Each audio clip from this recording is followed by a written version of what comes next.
आप अयोध्या गए हैं, काशी गए हैं, बना और क्या नाम है खाटू श्याम गए हैं, सब जगह इन लोगों ने व्यवस्था किया तो भी उस जगह पे लेन लग रही है। अगर आप ये कहते कि उस जगह पे लेन नहीं लग रही है, मैं इस जगह को अभी छोड़ने को तैयार हूँ। इन्होंने एक बात बोली कि भाई वहाँ पे भी लाइन लग रही है, तो वही तो हम कहना चाह रहे हैं, जब कॉरिडोर बन जाएगा तो मानो लाइन से लोग जाएंगे तो भेड़ बकरियों की तरह तो नहीं लगना पड़ेगा कम से कम। कुंभ का प्रोजेक्ट आप मानते 1000 करोड़ रुपए का था पूरा, ज्यादा का था 25,000 करोड़ 25,000 करोड़ के प्रोजेक्ट में भी भगदड़ हो गई मेरे भाई। कितना साल का प्रोजेक्ट है कॉरिडोर का? 5 साल में तैयार होगा। 1 साल का कोरोना हुआ था, 2 महीने में चरमरा गई थी व्यवस्था, जब बंद हो गए थे ना व्यापार। 5 साल में दुकान मिलेगी, सोच के हार्ट अटैक हो जाएगा। सांसद और यहाँ के कुछ अधिकारी और एक रिटायर अधिकारी वृंदावन को खाना चाहता है और देवरिया बाबा को चमकाना चाहता है। ब्रज के 80% लोग चाहते हैं, जिसकी जगह भी जा रही है वो लोग भी चाहते हैं कॉरिडोर बनना चाहिए, आने वाली पीढ़ियों के लिए सुविधा होनी चाहिए। नमस्कार, मैं आकाश कुमार और आप देखना शुरू कर चुके हैं भैया जी गजब। जिस तरीके से सरकार ने और सुप्रीम कोर्ट ने 15 मई को एक अप्रूव दिया कि जो कॉरिडोर है वो बनना चाहिए। फिलहाल जो वृंदावन के लोकल लोग हैं हम उनके बीच मौजूद हैं, क्योंकि आपने देखा होगा चाहे वो अयोध्या हो काशी हो, जब अयोध्या में टूरिज्म को लेकर विकास करा गया तो वहाँ के जो लोकल लोग थे उनको नज़रअंदाज करा गया, इसलिए बीजेपी को खामियाजा भुगतना पड़ा। चाहे फिर वो बनारस काशी हो, जो मोदी जी 10 लाख वोटों से जीतते थे वो इस बार मात्र 1 लाख वोटों से जीते। लेकिन अब जो है वृंदावन में ये कॉरिडोर जो बनने जा रहा है, ये हो सकता है कि श्रद्धालु के लिए ये एक बहुत अच्छी खबर हो, लेकिन यहाँ के लोकल लोगों के लिए क्या खबर है और लोकल लोग क्या चाहते हैं, वो ही बातचीत करने के लिए हम मौजूद है वृंदावन की गलियों में। आइए बात करके बताते हैं। नमस्कार सर, नाम क्या होगा? पंकज शर्मा नाम है मेरा, क्षेत्रीय निवासी हूँ, क्षेत्रीय व्यापारी हूँ और क्षेत्रीय ब्राह्मण हूँ यहाँ का। आपका नाम क्या होगा सर? मेरा नाम लक्ष्मी नारायण। लक्ष्मी नारायण जी, आपको क्या लगता है कि हमारे वृंदावन में ये जो बाके बिहारी टेम्पल कॉरिडोर के नाम से ये चलाया जा रहा है कॉरिडोर, ये बनना चाहिए नहीं बनना चाहिए? देखो, अभी आपने थोड़ी देर पहले कहा था हम सर्वे टीम कर रहे हैं, सर्वे कर रहे हैं इस कॉरिडोर का। आप अयोध्या गए हैं, काशी गए हैं, बना और क्या नाम है खाटू श्याम गए हैं, सब जगह इन लोगों ने व्यवस्था किया तो भी उस जगह पे लेन लग रही है। अगर आप ये कहते कि उस जगह पे लेन नहीं लग रही है, मैं इस जगह को अभी छोड़ने को तैयार हूँ।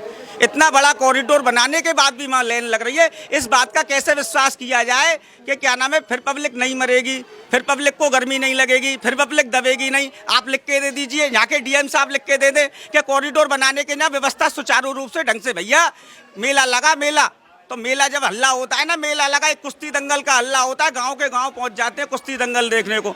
ये विश्व का कॉरिडोर बनने आए, पूरा विश्व देखने आएगा। छोटा सा वृंदावन है, कहाँ समारोगे? भैया ने कहा था गेस्ट हाउस धर्मशाला बहुत है ना, वो गेस्ट हाउस धर्मशाला पहले से भी है। एक छोटे से द्वार में सारे गेस्ट हाउस धर्मशाला बुक हो जाते हैं, पब्लिक को सड़कों पे पड़ा रहना पड़ता है। बड़े बड़े गौरी गोपाल आचार्य आश्रम चल रहे हैं, भोजन देते हैं, पर पब्लिक सड़क पे पड़ी रहती है, रहने के लिए कोई व्यवस्था नहीं है। जगह जगह पे सरकार ने हल्ला कर रखा है, हमने नैन बसेरा बना रखे, कोई नैन बसेरा नहीं है। नगर निगम पैसा को खा रहा है। इन गलियों को, नालियों को खोल के देखिए, 3-3 साल से नाली नहीं खुली है।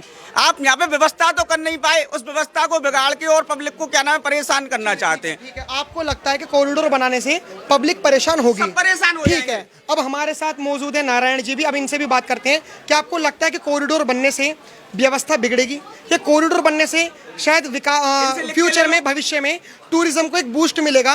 और जिस तरीके से अयोध्या एक टूरिज्म का हब बन चुका है, या काशी एक टूरिज्म का हब बन चुका है, वृंदावन भी एक टूरिज्म का हब बनेगा और यहाँ का जो व्यापार है वो और बढ़ेगा। आपको क्या लगता है? निश्चित रूप से बढ़ेगा। देखो, प्रकृति परिवर्तन मांगती है, ठीक है। जैसे हमारे पिताजी रहते थे वैसे हम नहीं रह रहे, और जैसे हम रह रहे हैं वैसे हमारे बच्चे नहीं रह पाएंगे। समझो बात, ठीक है।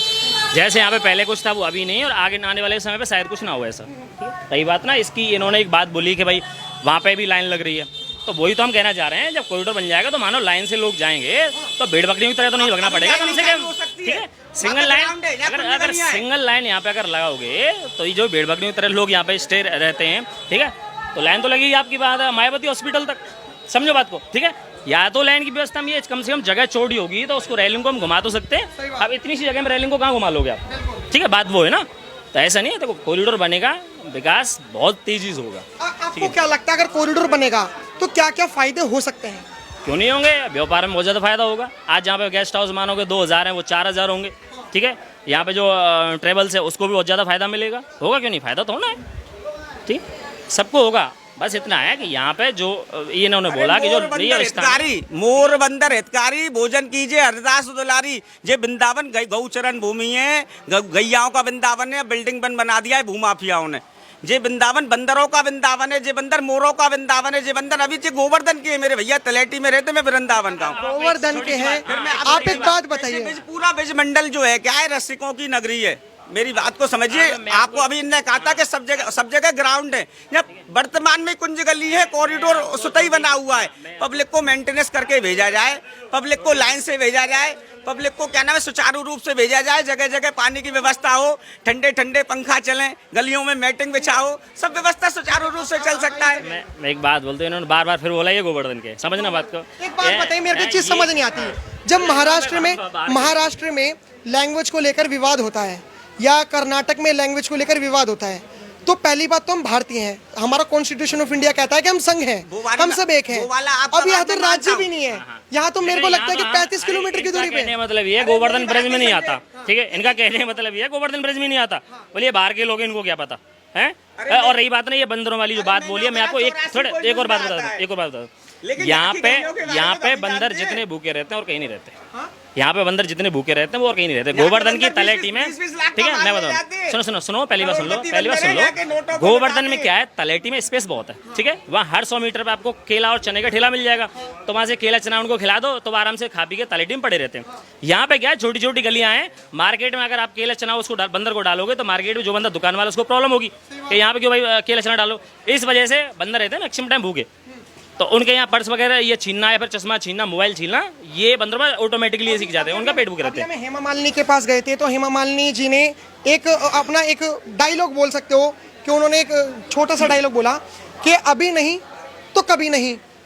अगर हम चाहते हैं कि सनातन धर्म बदनाम ना हो, जिस तरीके से महाकुंभ में स्टैम्पेड हुआ था, भगदड़ मची थी, महाकुंभ को विपक्षियों ने हो या फिर तमाम अलग अलग लोगों ने महाकुंभ को टारगेट करा था, ये भविष्य में स्टैम्पेड ना हो, इसलिए हम भविष्य भूतकाल को देखकर हम प्रेजेंट में चलना चाहते हैं और कॉरिडोर बनाना चाहते हैं। जो लोग समझदार हैं, वो जिनकी दूरदर्शिता अच्छी है, वो समझते हैं कि भविष्य में हमको किस चीज़ की नीड है, सच्ची में, ठीक है, उसी हिसाब से चीज़ बनाई जाए। यहाँ के जो लोकल लोग हैं, जो भी जिनकी दुकान अगर जा रही है उनको सबको दुकान मिले, जिनका घर जा रहा है उनको घर मिले, ठीक है, किसी व्यापार पर कोई आँच ना आने पाए, व्यापार सुचारू रूप से चले और बढ़े, ठीक है, बस इतना। ये एक चीज़ है कि हमारे भारत देश में काफ़ी तमाम टैलेंटेड लोग रहते हैं, पढ़े लिखे लोग रहते हैं, लेकिन दुर्भाग्य बात यह है कि जब हमारे देश में कोई दुर्घटना होती है तभी हमारे देश के लोगों को और देश के बड़े बड़े अधिकारियों को अकल आती है।